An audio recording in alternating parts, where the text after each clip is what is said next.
आणि आता पुण्यामध्ये काय घडलं ते आपण पाहूया। पुणे शहराला पाणी पुरवठा करणाऱ्या 4 धरणांमध्ये 90% पाणीसाठा। पुणेकरांची पाण्याची चिंता मिटली। धरण आता जवळपास 100% भरण्याच्या मार्गावर। पुण्याच्या एकतानगर भागामध्ये मुठा नदीचं पाणी साचायला सुरुवात। द्वारका सोसायटीच्या तळघरामध्ये शिरलं पाणी। सिंहगड किल्ल्याच्या घाट रस्त्यावर दरड कोसळण्याचं सत्र सुरूच। सुरक्षेच्या कारणास्तव 5 ऑगस्ट पर्यंत सिंहगड किल्ला पर्यटकांसाठी बंद।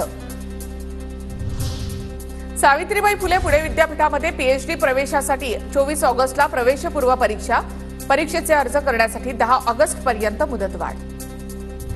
पिंपरी चिंचवड शहरामध्ये झिका व्हायरसचा शिरकाव।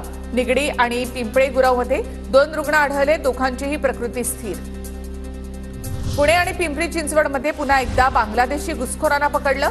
बांगलादेशी घुसखोरांकडून जन्माचा दाखला, आधार कार्ड आणि पॅन कार्ड जप्त। हिंजवडीमधील रस्त्यांना खड्ड्यांचा विळखा। पावसामुळे रस्त्याची चाळण। लक्ष्मी चौकामधून प्रवास करताना वाहन चालकांची कसरत। अपघातांची मालिकाही सुरूच।